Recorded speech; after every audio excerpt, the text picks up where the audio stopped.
All right, so we're in Front Street. We're walking up. We're on the second floor of the BC building, and we are approaching a gem, a Dayton gem called Plum Vintage Barware. It's owned by my friend MJ DuPree, and you're in for a treat. That's all I can say. Let's take a step inside. Hello, hello. Hello, how are Hi, you? MJ. Oh, so good to see you. Thanks It's for good to see coming. you. Oh Oh my gosh, gosh. this place. The minute you walk in the door, you feel a vibe. Oh, It's the thank you. music, it's the lighting. You've really created Yeah, a treasure. right? What was your inspiration for this? Oh my goodness. Some of my favorite lounges that I've been in, just I really wanted something that felt welcoming and just full of surprises, that just really encourages you to kind of sit down and take it all in.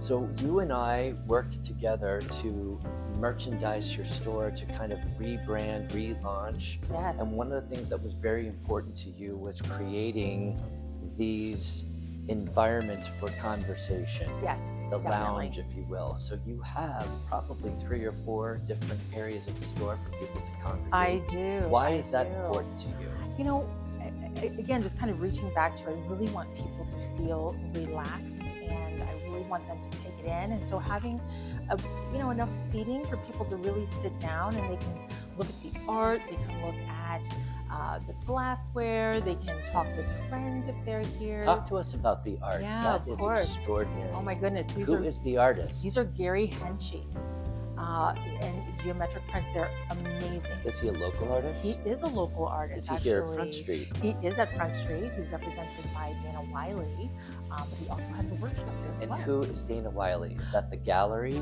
Dana Wiley Gallery, yes, Okay. yes. Excellent. So amazing pieces. And is everything we're seeing for sale in this shop? Yes, pretty much everything. There are a couple pieces Things that are special to you. Things that are special Hard to let go me, of. hard to let go of. So they'll probably live in the shop, but the rest of it is all for sale. So you can take this vibe home with you. Do you have a favorite piece in this shop? Oh my gosh, I have several favorite pieces. Show us. But one of my most favorite pieces, well, first of all, this lamp, which is just amazing.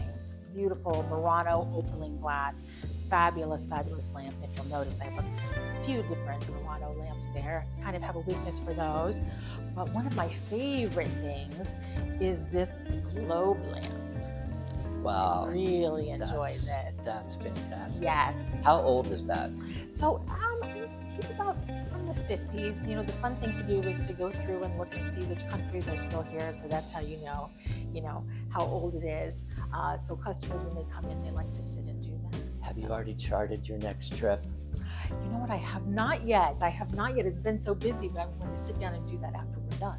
When I look around, it looks like you've curated the shop by what? Is it by color? Is it by vintage year? How do you have it organized? So a lot of it is by color. So if we look at this bar card, we're starting off with sort of our green and gold, and then we're moving into our browns and our black and golds.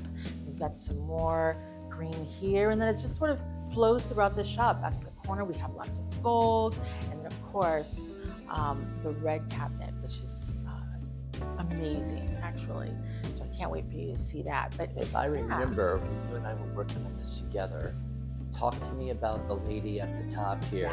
Yes. So she is my muse. I found her on one of my little sourcing trips, and traditionally she would have been a lamp.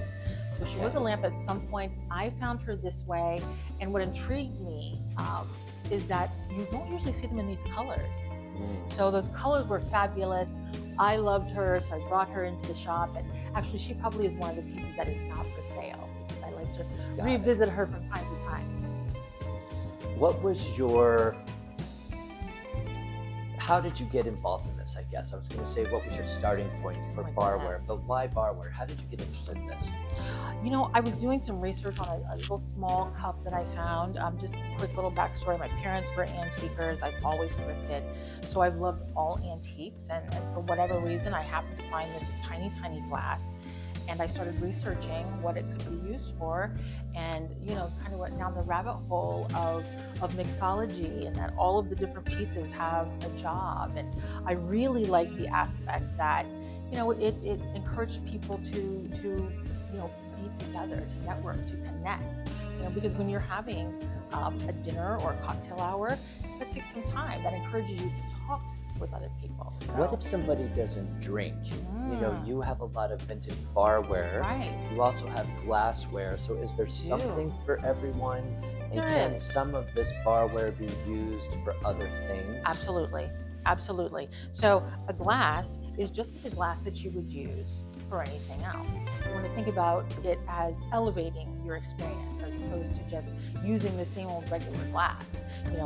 Who wouldn't love drinking a soda out of this, right? So just you want to think about things a little bit differently. So you're talking about elevating your dining experience in your home. Absolutely. Absolutely. What makes these things special? Is it gold plating? What are we looking at? What makes it so valuable? Well, a lot of it is gold. So for instance, a lot of this is 22 karat gold that is actually in the paint. So if we start with that, that's going to be the first thing. The other part is that these are more rare pieces. So, unlike today, when we're talking about mass marketing or mass producing, these weren't made in the same lots, right? Or in the same amounts. So there are fewer and fewer of them that are around. We go back to the materials. For instance, this is a beautiful Swarovski crystal. That's on some gold plating around there. So it is materials, it is age, designer. You've styled this bar cart so beautifully. Thank you. What is the one thing you would recommend that every bar cart should have? Or several things? I would say a few things. One is definitely going to be a goblet. Goblets can be used for a variety of things. And if we're reaching back to what can I drink out of this, you can drink iced tea out of a goblet. You can drink water out of a goblet, so it's very user friendly. But goblets are going to be the first thing that I would do. A great ice bucket, so that you're not having to run back to the kitchen for your ice all the time. Trays are perfect for sort of corralling, and you can create some fun little vignettes, and then you just sort of build from there. Bar tools probably would be my next thing, depending on what you need. Do you style people's bar carts in their homes? I do. So you take the shop on the road? I do. Yeah. So we have a consultation. What do you like to drink? What do you think you need? What's your favorite cocktail? Gin and tonic. Classic. What's your favorite barware, vintage barware maker? Culver. Why Culver? I would say Culver glass. Just, for instance, just the richness of their designs. And I mean, they made so many designs. And so if we're reaching again, this is one of their most popular patterns. This is Valencia. I mean, look at the fabulous detail on these glasses. But the other thing is, they have such a curious story. For a long time, New York. So was New it family run, I assume? It was a family run business, and actually was run up into probably like late 70s, early 80s. The father passed to the son didn't want it. He was going to revive it, and he was one of the pastors that died on 9/11, actually. Wow. So that's the end of Culver. And crazy thing is, no one knows how they got this on here. Like, what is the process? Yeah. So I don't know. I'm going to dig into that. Here, it's not only a treasure trove of goodies you can buy from. You're also going to learn something about these treasures. Right. Talk to me about this piano in the back corner. Oh, the piano. So the piano belonged to my mother, and this is her. Yay, Mom! But yeah, this is a 1901 Baldwin Square Grand. So they didn't make a lot of these. They weren't very popular for very long. A lot of the time, people will gut them down, turn them into bars. This happened to be my mother's piano, and I was just lucky enough to be able to get it and bring it here. Does it still work? It does still work. So it does still work. Great. Well, do you ever tickle the keys? I do a little bit, just minutely, but yeah. So hopefully, maybe one day we'll do some fun piano nights. We'll see. I like it. Yeah. How does the artware, not the art, but the artwork, you talked about the artwork. Did you select these pieces specifically for the shop?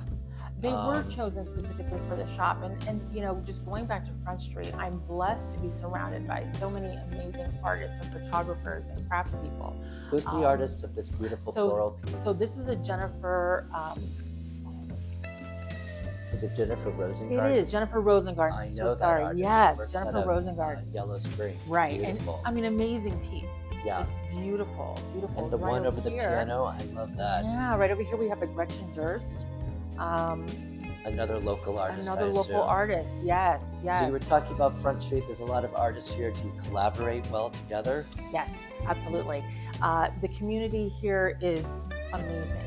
You know, we're all trying to uplift each other, and there's so many different intersections that it's really, really fun to be here. How do you decide what makes it into your shop? First, I have to like it.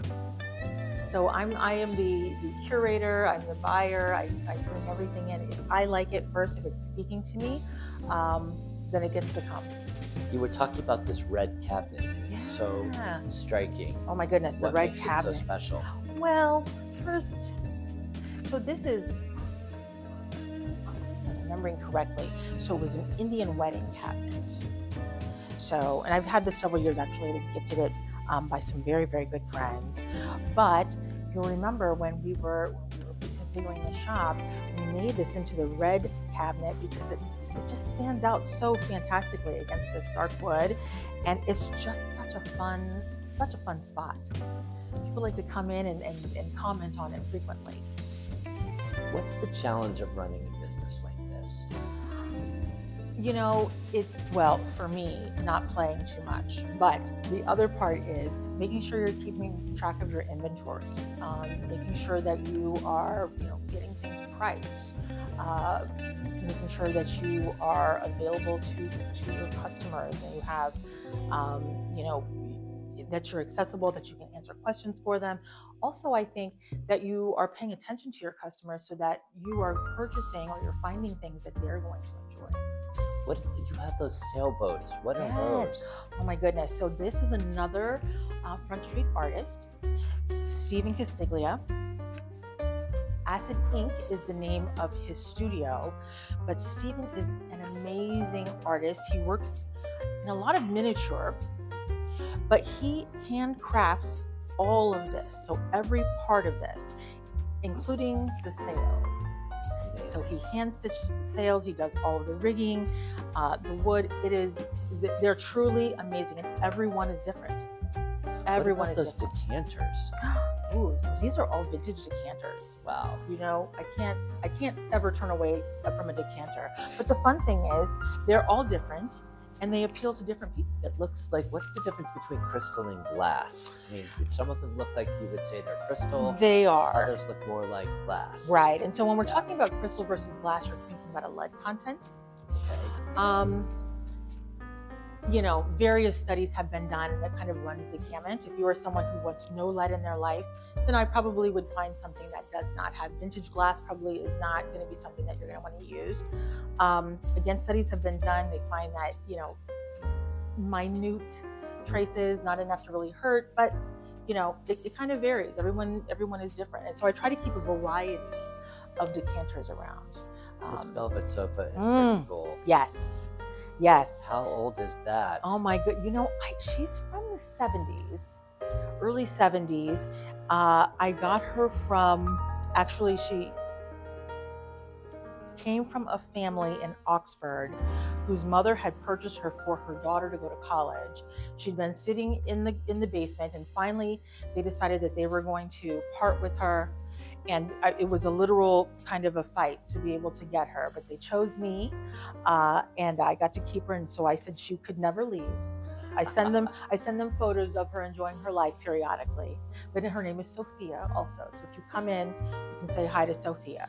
What kind of music do you typically play? Oh my goodness. So I love jazz. So typically if you come in, especially on a first Friday, you're going to hear jazz, but you know, I listen to a lot of different things. So sometimes it will be chill. I do love some classic rock. So it kind of just depends, but jazz is usually the one that is my go-to.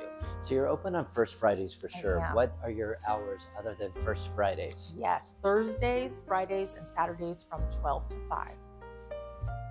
And do you have to have an appointment, or can anybody walk No, in? you can walk right in. Walk And do right you do in. events here? I do. I do.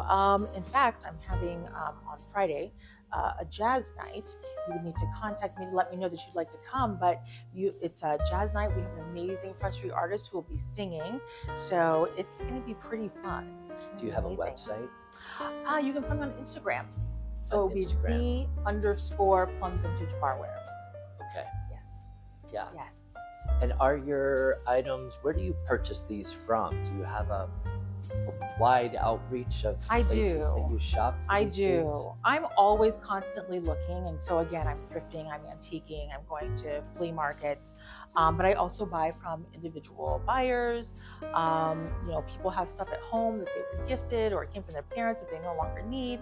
So, people will reach out to me from time to time. But yeah, if I see it anywhere, I'm going to be looking for Why it. is Front Street the perfect place for your shop?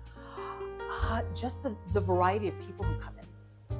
The variety of people. There are so many different um, shops and galleries here that it's the number and variety of people who come in. It's just fantastic. Talk to us about this bookshelf over here. Yeah. That's one of the first things that people notice when they walk in. So you're right, and it was such a fun thing to do. So again, when we were redoing the shop, I have all these fun little bits and pieces around, and thankfully, Rich, you were able to kind of wrangle everything in this amazing space. But it's so fun to watch people. They come in, they like to touch the pieces, they pick them up. And it's just a great way to experience it. And then if you have a bookcase at home, and you need some ideas for how to style it, this is a great way. I think it's important in a shop like this for people to leave with ideas. Yes. That they can do in their own home, as Correct. you're saying, if they need to style a bookshelf, but it's also about taking home a treasure. Yes. How do you educate people about barware? We just ask lots of questions. So it usually starts with a question. I actually had a couple in the other day.